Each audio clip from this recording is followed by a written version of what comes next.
Hello and welcome to National Focus for Friday, October 11, 2024. I am Julian Morris.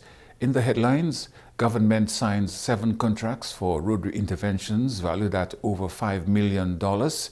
Dominican ambassador advocates cultural exchange in China. And construction of Dominica's international airport is on schedule. The details of the headline stories and more when we return. Are you ready? Dominica invites the world to celebrate the biggest and most anticipated music festival in the Caribbean 2024, October 25 to 27 at the Windsor Park Stadium in Roseau. 3 nights, 1 stage, non-stop action. Get your ticket now at dominicafestivals.com. Dominica's World Creole Music Festival.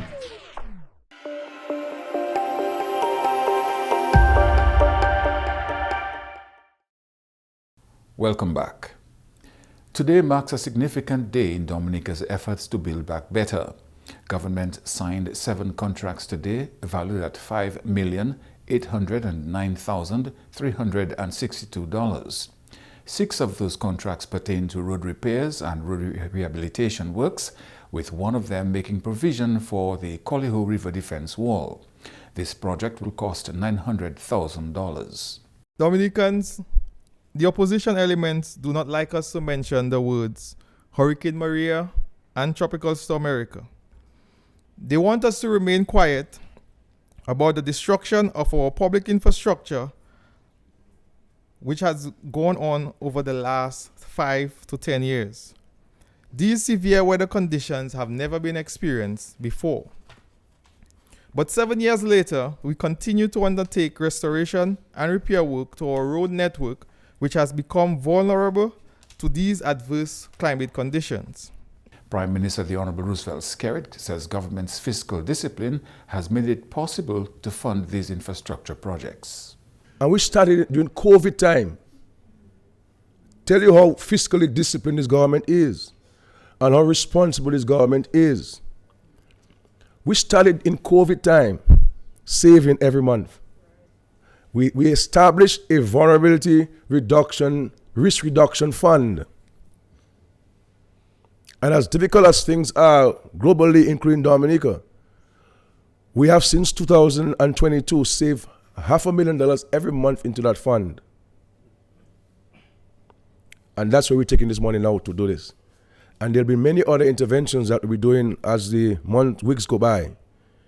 A lot of water crossings, for example, from the Pocasset roundabout to the Tarish Pit, the number of water crossings that we're going to be doing there, because we intend to resurface that entire roadway.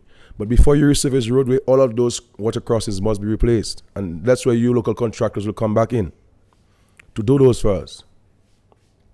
So we're going to be systematically removing all of these drums you see along the road in Dominica. We're going to systematically eliminate them. We're waiting for proposals from the Red Gully, because there's some excavation that's to be done, and also this major bridge, the major retaining wall in Bells. That's the outstanding one we have to do. And we're waiting for some proposals from the Ministry of Public Works before we give consideration to a final approach to this. Parliamentary representative for the Pitt-Savan constituency, Honorable Julian Defoe, says there are a number of potential benefits to be gained from the rehabilitation of the Dalis to Pitt-Savan link road. The road was devastated by Tropical Storm Erica in 2015 and also suffered impact of Hurricane Maria in 2017. Pitt-Savan is well known for its bay oil production, and the Honorable Defoe believes this is one of the areas which will benefit from the link road. There is still a lot of bay oil farms in Dalis and La Plaine, and a lot of times these areas would depend on the distilleries in Pitt-Savan. So this link road now will re-establish this link. And as we speak, they will, before all of the bay oil distilleries in Pitt-Savan were not operational. Right now we have one of the major distilleries back in operations and in full gear. So farmers from Dalis and La Plaine who have bay are now welcome to take their bay to this distillery. As of even last week, we see bay coming all the way from Cottage to be distilled in Pitt-Savan. He says that aspect of economic activity is coming back and will become stronger upon completion of the link road. When the people from Petit Savan moved to Bellevue Chopin, the Honorable Prime Minister gave the commitment that government will keep the place open and provide access to these people so that they can also have their livelihoods that they left behind. Because many Petit Savan people are engaged in agriculture to some extent, although bay oil is the biggest component. So on a daily basis, you will see people traversing to Petit Savan from Bellevue, going to tend to their gardens, and some of them have their homes too, to make sure their homes are intact and the area is clean. As you can see driving through there, Petit Savan is a well-maintained community. We have a crew of cleanup and beautification workers who ensure that the community is sparkling clean. So many people who visit from the outside thinking that it's an abandoned place, an abandoned community, and it is really not. This place is well maintained, well kept, and open to the residents of Petit Savan who have interest in this area on a daily basis. The MP for Petit Savan, who also is Minister responsible for fisheries within the Ministry of Agriculture, believes the restoration of the Delis-Petit Savan link road will also benefit the fishing industry. But also, as somebody who comes from a fishing community, Fonseja and the parliamentary representative, it has also been a big part of our culture. And I must say there are many people from Petit Savan who are engaged in fishing and have their boating operations at Stowe. So before, a lot of the operations used to be in Fonseja, but Stowe has been the primary landing site for some years now. And it is very important for us in terms of marketing. As you know, when there is lots of fish on the market, marketing can be very competitive.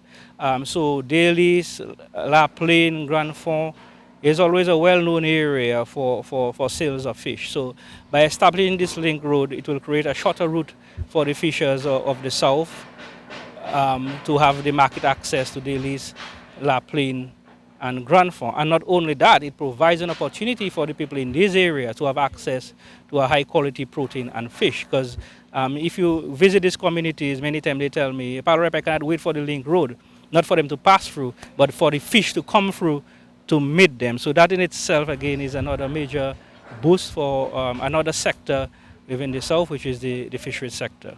Dominica's ambassador to the People's Republic of China, His Excellency Martin Charles, advocates for cultural exchange in China. Aliyah Martin reports from Beijing. Resident Ambassador to the People's Republic of China, His Excellency Martin Charles, was featured by China Daily, the top English portal in China, following his recent speech in Guiyang, the capital of Guizhou province. During a meeting with Guizhou Governor Li Bingzhang, Charles highlighted the importance of cultural exchange and international cooperation as part of the 2024 Discover China Cultural Tour. In his address, Ambassador Charles expressed gratitude for the opportunity to connect with China's rich cultural heritage, the various planned activities, to include visits to local schools and workshops on intangible cultural heritage. He praised Guizhou for its impressive achievements in reducing extreme poverty and improving the quality of life for residents through a people-centered development strategy, which has successfully provided access to clean drinking water, education, housing, vocational training, and employment opportunities. The ambassador reaffirmed Dominica's commitment to the One China principle, stressing the need to respect China's sovereignty and territorial integrity. He also highlighted the pressing challenge of climate change, pointing out the devastating effects of natural disasters on Caribbean nations, particularly Dominica, which has faced significant hardship since Hurricane Maria struck in 2017. Charles underscored China's investment in renewable energy and its leadership in green technology, calling for continued collaboration to address climate-related challenges. He positioned China as an invaluable partner in the Caribbean's pursuit of sustainable zero-carbon development. Aliyah Martin for the Government Information Service. Prime Minister the Honorable Roosevelt Skerrit says construction of the international airport is progressing on schedule. The Dominica International Airport project is the biggest contracted project in the history of the country. The international airport will open up a world of opportunities for socio-economic growth as jobs become available during and after its construction for the residents of Wesley and Dominica by extension. The Prime Minister says despite the challenges posed by the location, work has been progressing smoothly. So we're very excited about this. Obviously, it's a major site. It has its challenges with the cotton field and the valleys and the hills that you have to cut and fill. And so it's a real challenging site for any type of construction, let alone for an international airport. That has to take into consideration so many important engineering considerations. But we're very pleased with the work. Clearly, there is a clear strategy from the engineering standpoint, from the construction standpoint. We have a highly competent engineering construction company, CR5, from the People's Republic of China. And so we are very comforted by that. A groundbreaking ceremony for the airport is scheduled for November 2024. So we're very pleased. And of course, we have set the groundbreaking for November 9 this year. I really did not want to have any groundbreaking ceremony before we started, because I know that there would have been a lot of skepticism in the minds of Dominicans, because this project, this international airport project, has been spoken about way back before independence and by every government since our independence. And all the governments post-independence in particular have had some iterations of what they claim to have been designs or concepts for international airports. And so the skepticism within the Dominican psyche would have been profound. And so I wanted to make sure we're at a stage where people can see. He encouraged citizens to embrace the project as it is set to be a huge economic boost for the country when completed. When you come there on November 9, you will have a sense of the runway, you will have a sense of where the terminal building will be, so you will clearly see a clear path for the runway when you come there on November 9. So we invite all Dominicans. This is a national activity. You have to wrap this airport project with the national flag. This is what I believe, and in the minds of many, will help transform our country and create the opportunities and bring in the revenue that we need in the country to develop in Dominica. And because you will need more people to consume more of what we're producing and bring in the foreign exchange to grow our economy, to expand our economy. And so this project is going to be very, very transformational. And so let us continue to pray that we enjoy the progress that we're seeing and that the project will come to a successful completion. The new air cargo capabilities provided by a completed international airport will result in greater export of agricultural produce, including perishable goods, to new markets. Dominica will now be well positioned to expand its export of cut flowers and other fresh produce to both regional and international markets. The international airport is expected to be completed and commissioned by 2027, with a runway length of 2,850 meters, making it possible to handle wide-body aircrafts on direct routes to North America, Europe, and key cities in Asia. You're watching National Focus. More when we return.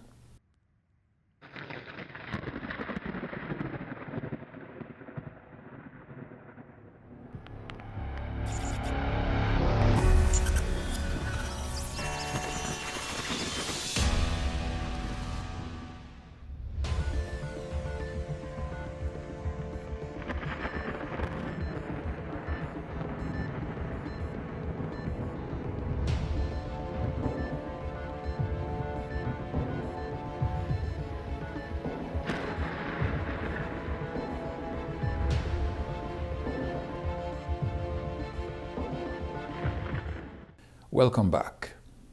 The Inter-American Institute for Cooperation on Agriculture, ICA, has congratulated CARICOM Youth Farmer of the Year, Kevon Vidal. 27-year-old Kevon of Salisbury was named the CARICOM Youth Farmer of the Year at the opening ceremony of the Caribbean Week of Agriculture earlier this week. As part of the activities, a check of $2,500 was presented to Vidal by ICA. Technical Officer in Extension, Mr. Kian Stevenson, says this award is evidence of the youth's interest in agriculture. As we remember, in 2021, Delius Warrington was the CARICOM Farmer of the Year. So Dominica is not new to being awarded CARICOM Farmer of the Year. But it's always good to say when persons say that the youth are not interested and young persons are not interested in agriculture anymore. It's very good to see that Dominica can recognize Kevon Vidal was also the National Young Farmer of the Year and now CARICOM Young Farmer of the Year. So the young people are telling a positive story. Permanent Secretary in the Ministry of Agriculture, Mr. Ryan Ansem, says Kevon being awarded the CARICOM Youth Farmer of the Year is a manifestation of the investments that government, through the Ministry of Agriculture, has made over the years.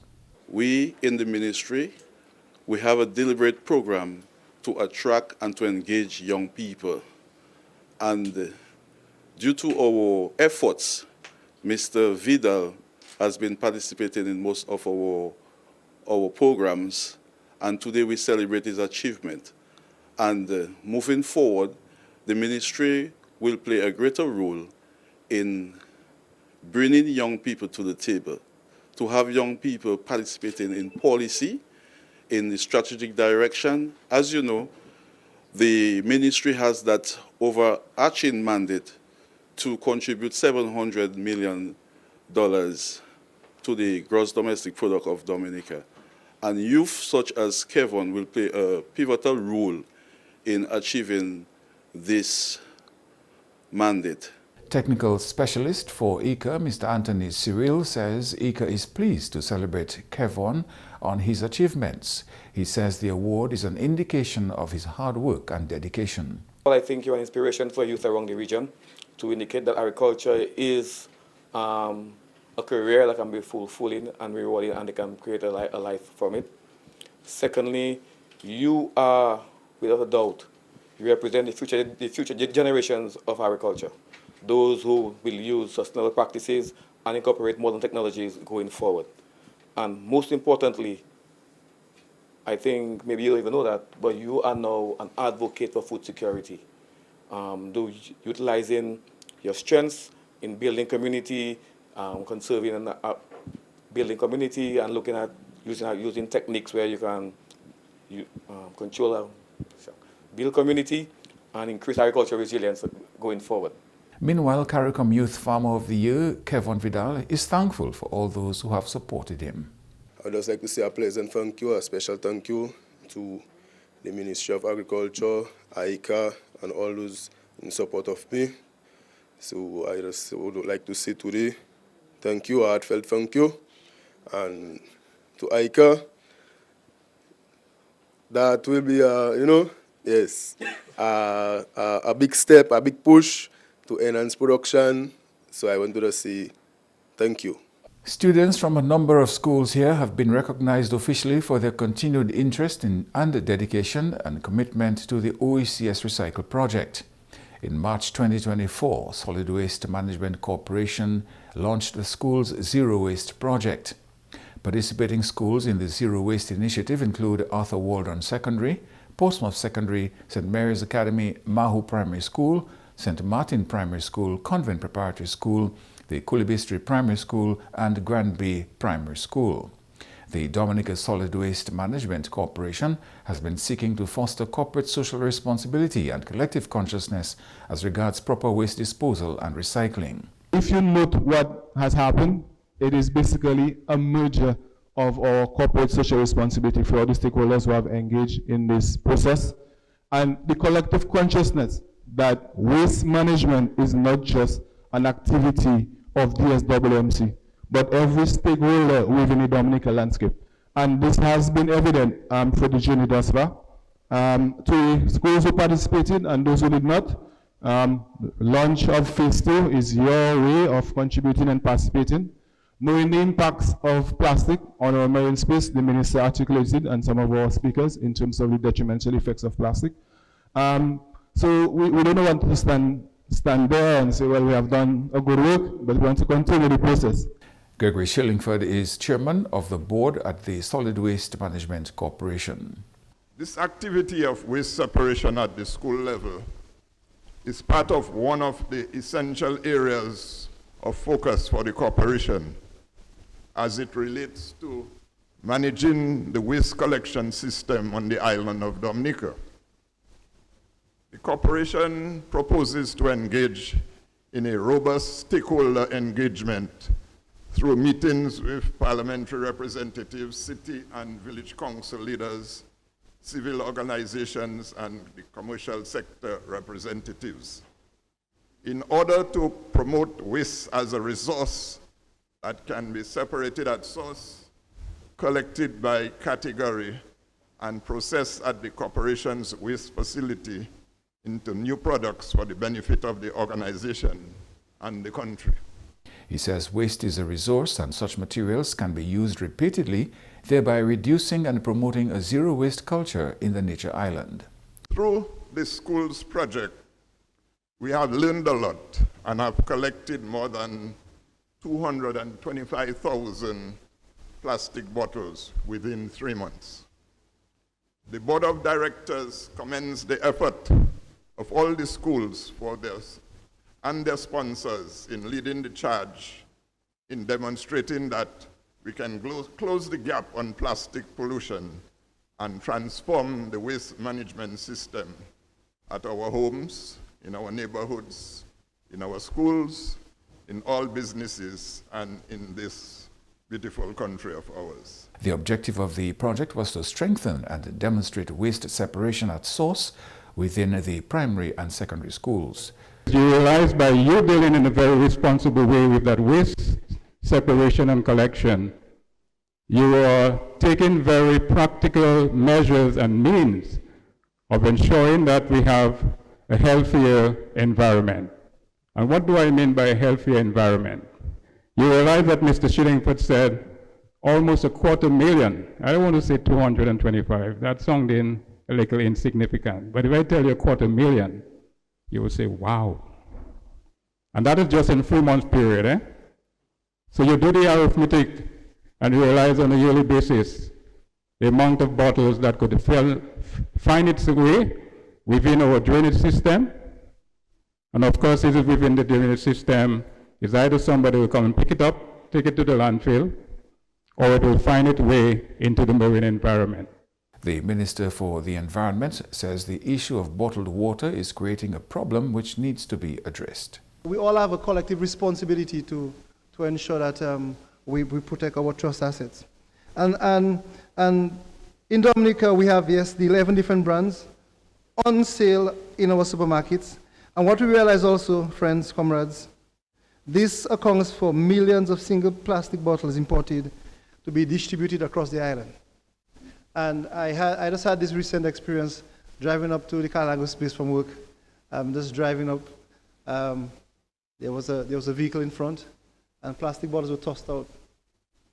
There are many other things that are tossed out, but I was very concerned about the plastic containers because they eventually find their way into the marine space. So this single product, plastic product, is one that we have to deal with.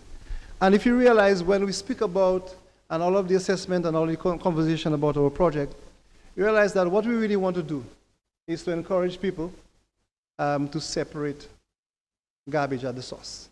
The award ceremony marks the successful completion of the Zero Waste Schools campaign. The Environmental Health Department is taking the necessary measures to ensure that the patrons of the World Grill Music Festival and the general independent season will be safe. The unit has been providing training for those in various health districts who will be handling food and beverages during the festival. For the Roseau Health District, that will cover from Maho to come all the way down to Scott's Head and the Valley, there will be our final session on October 14th at 4:30 p.m. at the Dominica Public Service Union Building. And we're doing this 4:30 session so as to cater for the persons who have to work during the morning and they are not able to make it during the morning time. So our session will be at 4:30 in the afternoon at the PSU building. An event training session was planned for Wednesday for cleaners of the stadium, the supervisors and managers of every food court and food booth with the Dominica Festivals Committee, as well as fire and police personnel. Passybrook Health District, we have one session at 9:30 on Wednesday the 16th at the Sansove Health Center. For the Portsmouth Health District, there will be one session on Wednesday the 16th October at 10 a.m. at the Portsmouth Health Center, or hospital, sorry. We urge our vendors to take advantage of this opportunity, and further to that, we urge vendors concerned to certify all their staff to prepare for any eventualities, such as employing substitutes in case where a certified staff member is unable to work. The public is reminded of its responsibility in its own safety. While the Environmental Health Department makes all this effort to ensure that the criteria are met, customers and consumers, you have the responsibility. So there are a few tips that I would want to leave with the patrons as you come, as you listen, as you visit, as you around, that while you're purchasing from the vendors, please ensure that food handlers are properly attired. If you notice that they're not properly attired, you can leave and go on to the next person who looks and who is properly dressed. Look out for the food handler's ID card where it is displayed, and this is important so you can know that this person or this booth of individuals are certified and up to date by the Environmental Health Department. And look out for food handlers who maintain proper temperature of their foods. So that means they're supposed to have their warmers and their stirrers and the heats under the fire to prevent any form of foodborne illness. We encourage all vendors to prioritize food safety by adhering to the established health standards. Your commitment to proper food handling hygiene practices and waste management will contribute significantly to the overall success of the festival. I also want to remind patrons to take an active role in their health by being vigilant and observing the safety practices. Together, we can create a vibrant and safe festival atmosphere, celebrating our rich cultural heritage while prioritizing public health. Dominicans proudly wore their locally made straw hats on Chapeau Pie Day as one of the highlights of the island's 46th anniversary of independence.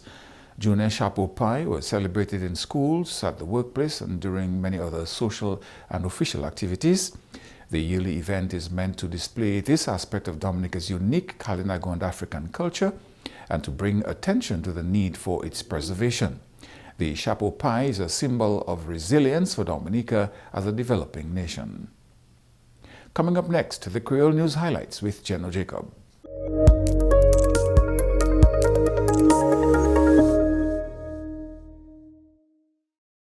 Bienvenue à ce nouvel en créole, nom monsieur Geno Jacob. Kevon Vidal, yon jeune planté 27 dans Nehod Bawi, gagne award jeune planté CARICOM pour 2124. Il a planté différents dawe à sous 8 hectares. Moulon, jomou, tomate, concombre et puis d'autres dawe. Jodi Institute pour coopération en agriculture, ba Kevon Vidal yon chèque valait $2,500 US. Kevon dit il content. Regardez, ça c'est un bon bagage, ça c'est bon vibes même. Jodi là moi content, moi j'awe non ça là même si ça qui ende moi autant. Ça qui ende moi autant, ça qui gagne bagage pour moi. So aujourd'hui c'est un bon jour pour moi.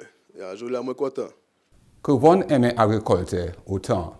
C'est à papa moi moi même ça c'est un bagage moi juste aimer autant. Ça dans ça moi c'est juste ça moi aimer moi pas aimer rien encore. Moi-même, moi pas le travail, l'autre travail c'est jardin. Moi j'aime jardin, so moi juste faire comme moi de ça. Il a encouragé jeunes moun pour pon agriculture comme un métier. C'est un bon carrière. Depuis ça moi dit avant, depuis on y a passion pour on y a love pour, c'est juste aller en dedans. On juste pour rester focus, on juste pour chebeko travail wed. Si vous aimez ou pas jamais regarder comme travail qui wed. Si vous faites bien, ou ça fait bien, vous pouvez faire l'argent. Vous pouvez faire quoi? Vous pouvez faire bon la vie. Secrétaire Diwan en ministre agriculture Ryan Ansemdi travaille que Von Vidal Kamoutui agriculteur Dominique pas mort.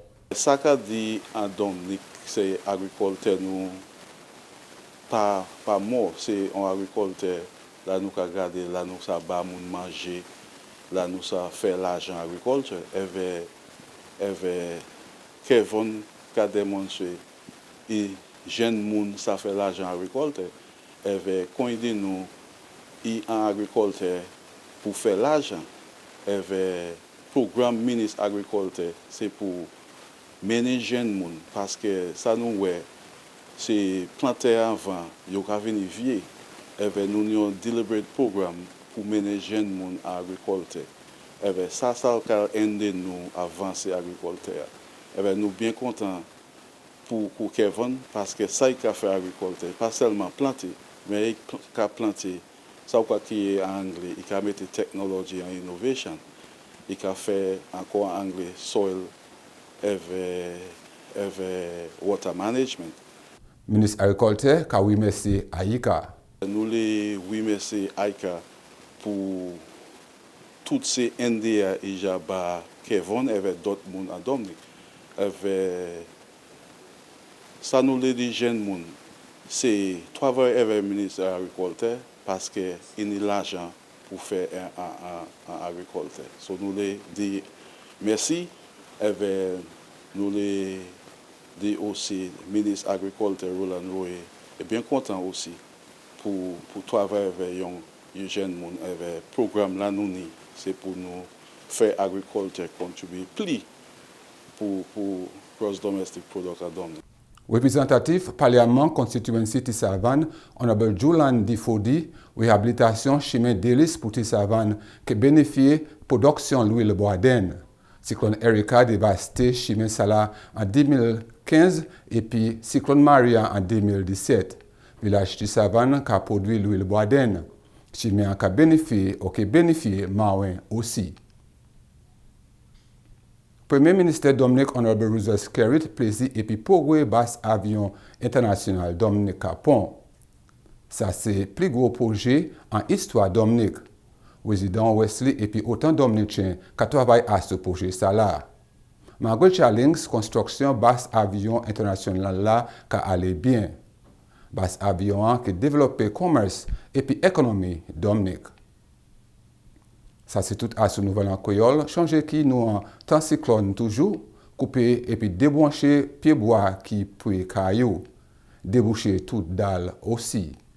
Non, monsieur Dino Jacob, ni un bon week-end. Au revoir. And now for the weather advisory.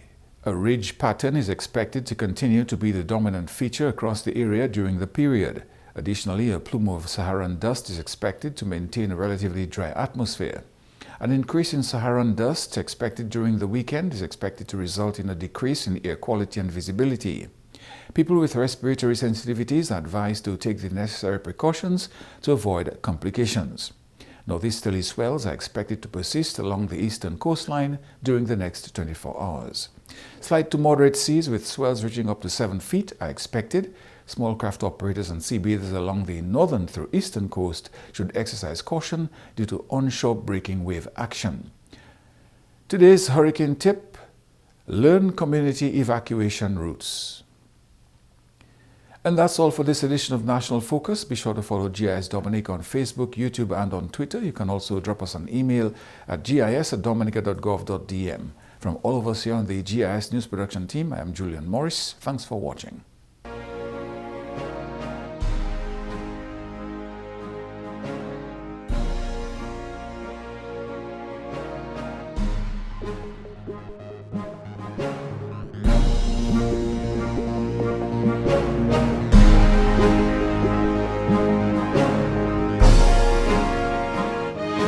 Thank you.